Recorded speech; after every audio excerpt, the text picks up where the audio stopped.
Smart city പദ്ധതിയുടെ ഭാഗമായി തലസ്ഥാന നഗരിയിൽ സ്ഥാപിച്ച ബുള്ളാർഡ് ലൈറ്റുകൾ മോഷ്ടിച്ച സംഭവത്തിൽ കൂടുതൽ കേസുകൾ രജിസ്റ്റർ ചെയ്ത പോലീസ്. കന്റോൺമെന്റ് പോലീസ് രജിസ്റ്റർ ചെയ്ത കേസിന് പുറമെയാണ് മ്യൂസിയം പോലീസ് സ്റ്റേഷൻ പരിധിയിലും കേസെടുത്തത്. ലൈറ്റുകൾ അടർത്തി മാറ്റിയ സ്ഥലത്ത് വൈദ്യുതി കണക്ഷൻ ഇപ്പോഴും നിലനിൽക്കുന്നത് അപകട സാധ്യതയും വർദ്ധിപ്പിക്കുകയാണ്. News 18 exclusive. തലസ്ഥാന നഗരത്തെ ഞെട്ടിച്ച ഒരു മോഷണ വാർത്തയാണ് ഞങ്ങൾ പ്രേക്ഷകരിലേക്ക് എത്തിക്കുന്നത്. ഞാനിപ്പോൾ നിൽക്കുന്നത് തിരുവനന്തപുരം നഗരത്തിന്റെ ഹൃദയഭാഗത്തുള്ള പാളയം രക്തസാക്ഷി മണ്ഡപത്തിലാണ്. ഈ രക്തസാക്ഷി മണ്ഡപത്തിന്റെ പ്രത്യേകത നമുക്ക് എല്ലാവർക്കും അറിയാം. ഒരുപാട് പ്രതിഷേധങ്ങൾക്ക്, ചരിത്രത്തിൽ ഇടം പിടിച്ച സമരങ്ങൾക്കൊക്കെ സാക്ഷ്യം വഹിച്ചിട്ടുള്ള മണ്ഡപമാണിത്. ഇവിടെ നിന്നാണ് ഇപ്പോഴും പ്രധാനപ്പെട്ട എല്ലാ രാഷ്ട്രീയ പാർട്ടികളുടെയും സെക്രട്ടേറിയറ്റ് മാർച്ചിന്റെ അടക്കം തുടക്കം രക്തസാക്ഷി മണ്ഡപത്തിലാണ്. ഈ രക്തസാക്ഷി മണ്ഡപം മോടി പിടിപ്പിക്കുന്നതിന്റെ ഭാഗമായി, സ്മാർട്ട് സിറ്റി പദ്ധതിയുടെ ഭാഗമായി ഇവിടെ വലിയ തരത്തിലുള്ള അലങ്കാര ബൾബുകളൊക്കെ സ്ഥാപിച്ചിരുന്നു. അത്തരത്തിൽ 55 ബുള്ളാർഡ് ലൈറ്റുകൾ എന്ന് പറഞ്ഞാൽ കൃത്യമായി ഒരു ലൈറ്റിന് 12,000 രൂപയാണ് വില. അത്തരത്തിലുള്ള 55 ബുള്ളാർഡ് ലൈറ്റുകൾ ഈ പാളയം രക്തസാക്ഷി മണ്ഡപത്തിന്റെ ചുറ്റിനുമായി സ്മാർട്ട് സിറ്റി പദ്ധതിയുടെ ഭാഗമായി നഗരസഭ സ്ഥാപിച്ചിരുന്നു. പക്ഷേ ഒരു വിദഗ്ധൻ 2025 സെപ്റ്റംബർ മാസത്തിനും 2026 ജൂലൈ മാസത്തിനുമിടയിൽ ഓരോന്നായി എലി കരണ്ട് തിന്നുന്നത് പോലെ ഓരോ ബുള്ളറ്റ് ലൈറ്റുകൾ വീതം മോഷ്ടിച്ചു. ഇനി ഇവിടെ അവശേഷിക്കുന്നത് ആ ഭാഗത്തുള്ള 3 ലൈറ്റുകൾ മാത്രമാണ്. അങ്ങനെ ഏതാണ്ട് ഇവിടെ നിന്നും ഇതിന് തൊട്ടടുത്തുള്ള അയ്യങ്കാളി ഹാളിനടുത്തുള്ള പട്ടംതാണുപിള്ളയുടെ പ്രതിമയ്ക്കടുത്ത് നിന്നും, അതോടൊപ്പം ഈ രക്തസാക്ഷി മണ്ഡപത്തിന് തൊട്ട് അടുത്ത് നിയമസഭയ്ക്കും ചന്ദ്രശേഖർ നായർ സ്റ്റേഡിയത്തിന് അടുത്തുള്ള മറ്റൊരു രക്തസാക്ഷി മണ്ഡപം കൂടിയുണ്ട്.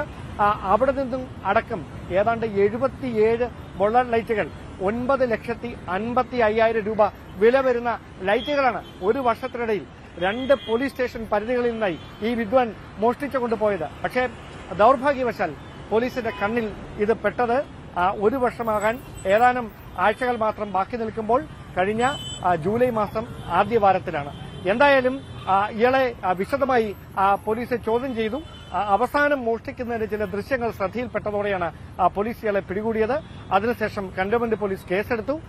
എന്നിട്ട് ഈ ലൈറ്റുകൾ എവിടെയെന്ന ചോദ്യത്തിന് ആക്രിക്കടയിൽ വിറ്റുവെന്ന മറുപടി നൽകി. അങ്ങനെ നഗരത്തിലെ ഒരു ആക്രിക്കടയിൽ നിന്ന് തൊണ്ടി മുതലിന്റെ ഒരു ഭാഗം പോലീസ് കണ്ടെത്തിയിട്ടുണ്ട്. പക്ഷേ ഇപ്പോൾ ഗുരുതരമായി മാറിയിരിക്കുന്ന ഒരു പ്രശ്നം, അത് ഞങ്ങൾ നഗരസഭയുടെയും പോലീസിന്റെയും ശ്രദ്ധയിലേക്ക് പെടുത്തുകയാണ് ഈ വാർത്തയിലൂടെ. അതായത് ഈ ബുള്ളറ്റ് ലൈറ്റുകൾ അടർത്തി മാറ്റിയതിന്റെ ശേഷിക്കുന്ന ഭാഗമാണിത്.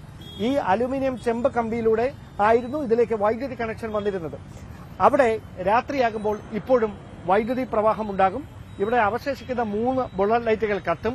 പക്ഷേ ശേഷിക്കുന്ന ഇത്തരത്തിലുള്ള എല്ലാ ഇതിന്റെ ഫൌണ്ടേഷനുകളിലേക്കും സമാനമായ തരത്തിൽ വൈദ്യുതി എത്തും. ആരെങ്കിലും അറിയാതെ അതിൽ കയ്യോ കാലോ തട്ടിയാൽ അവരുടെ കാര്യം സ്വാഹ. ഇതാണ് അവസ്ഥ.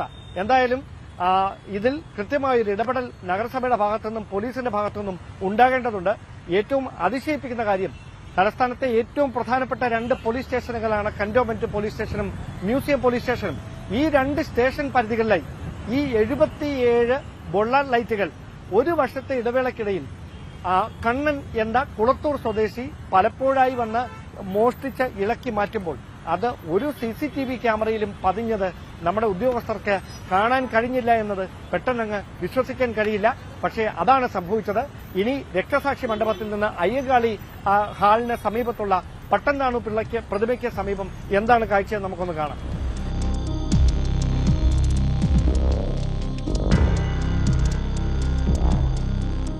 അയ്യങ്കാളി ഹാളിന് സമീപത്തായുള്ള പട്ടംതാണുപിള്ളയുടെ പ്രതിമയാണ് എനിക്ക് പിന്നിൽ.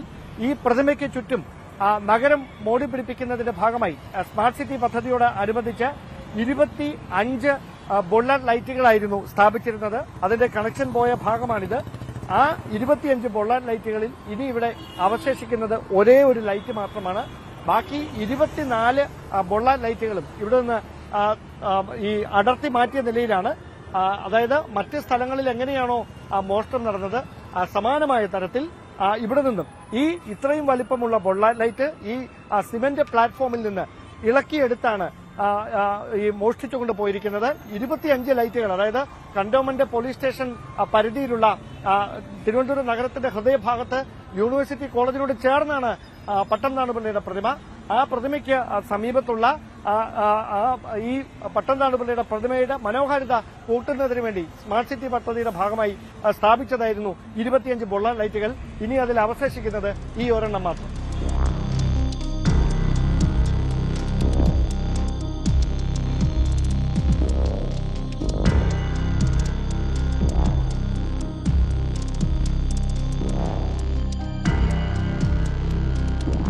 രക്തസാക്ഷി മണ്ഡപവും പട്ടംതാണു പിള്ളയുടെ പ്രതിമയും ആർ ശങ്കറിന്റെ പ്രതിമയുമുള്ള സ്ഥലങ്ങളൊക്കെ പിന്നിട്ട് ഞാനിപ്പോൾ നിൽക്കുന്നത് മ്യൂസിയം പോലീസ് സ്റ്റേഷൻ പരിധിയിലുള്ള തലസ്ഥാന നഗരത്തിലെ ഏറ്റവും സുരക്ഷാ മേഖലകളിൽ ഒന്നായി കരുതപ്പെടുന്ന ലോക് ഭവന് മുമ്പിലാണ്. ഇവിടെയാണ് അക്കമ്മ ചെറിയാന്റെ പ്രതിമയുള്ളത്. ഈ പ്രതിമയോട് ചേർന്നും സമാനമായ തരത്തിൽ 25ലധികം ബുള്ളറ്റ് ലൈറ്റുകളാണ് സ്ഥാപിച്ചിരുന്നത്. പക്ഷേ ഇനി അതിന്റെ കുറ്റി മാത്രമാണ് മിച്ചം. ബാക്കി മുഴുവൻ ലൈറ്റുകളും, അതായത് 12,000 രൂപ വീതം വിലയുള്ള മുഴുവൻ ബുള്ളറ്റ് ലൈറ്റുകളും ഇവിടെ നിന്ന് നമ്മുടെ വിദഗ്ധനായ കണ്ണൻ, കുളത്തൂർ സ്വദേശിയായ കണ്ണൻ അത് മുഴുവൻ അവിടെ നിന്ന് ഇളക്കി മാറ്റിയിരിക്കുകയാണ്. ഇതാണ് ഫൗണ്ടേഷൻ. ആ ഫൗണ്ടേഷൻ മാത്രമാണ് ഇനി മിച്ചമുള്ളത്. ഈ പോലീസിന്റെ സാന്നിധ്യം എപ്പോഴുമുള്ള, കാരണം പ്രത്യേകിച്ച് കേന്ദ്രവിരുദ്ധ സമരങ്ങളൊക്കെ നടക്കുന്ന സ്ഥലമാണ് ഈ ലോക് ഭവൻ പരിസരം. അതുകൊണ്ട് തന്നെ 2 CIമാരുടെ സാന്നിധ്യത്തിലടക്കം എപ്പോഴും പോലീസിന്റെ വലിയൊരു വൃന്ദവസ് എപ്പോഴും ഇവിടെയുണ്ട്. പോലീസ് വൃന്ദം എപ്പോഴും ഇവിടെ തുടർച്ചയായി തന്നെ ഉണ്ടാകാറുള്ളതാണ്. എപ്പോഴും അവരുടെ നിരീക്ഷണമുള്ള സ്ഥലമാണ്.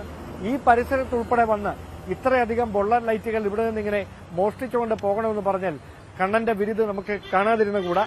എന്തായാലും 2 പോലീസ് സ്റ്റേഷൻ പരിധികളിലായി 1 വർഷത്തിനിടയിൽ നടന്ന മോഷണ കേസിലെ പ്രതിയായ കണ്ണനെ കന്റോൺമെന്റ് പോലീസ് അറസ്റ്റ് ചെയ്തു കഴിഞ്ഞു. ഇയാളെ വിശദമായി ചോദ്യം ചെയ്യുന്നുണ്ട്. മറ്റാരുടെയെങ്കിലും സഹായം ഈ മോഷണത്തിന് ലഭിച്ചിട്ടുണ്ടോ എന്നതടക്കമുള്ള കാര്യങ്ങളും വിശദമായി തന്നെ പരിശോധിക്കുകയാണ്. എന്തായാലും വളരെ വൈകിയാണെങ്കിലും 1 വർഷം നീണ്ട ഈ മോഷണ പരമ്പരകൾക്കൊടുവിൽ കണ്ണനെ പിടിക്കാൻ കഴിഞ്ഞത് പോലീസിനെ സംബന്ധിച്ച് ഏറെ ആശ്വാസമായി മാറിയിരിക്കുകയാണ്. അതല്ല എങ്കിൽ യൂണിവേഴ്സിറ്റി പരിസരത്ത് ഉൾപ്പെടെ ഉണ്ടായിരുന്ന ശേഷിക്കുന്ന ബുള്ളറ്റ് ലൈറ്റുകൾ കൂടി കണ്ണൻ വലയിലാക്കുമായിരുന്നു. അത് അവിടെ നിന്ന് ആക്രിക്കടയിലേക്കും പിന്നീട് തമിഴ്നാട്ടിലേക്കുമൊക്കെ എത്തുന്ന സാഹചര്യമായിരുന്നു ഉണ്ടായിരുന്നത്. അതേതായാലും പോലീസിന്റെ ഈ ഇടപെടലിനൊടുവിൽ ഇല്ലാതായിരിക്കുന്നു.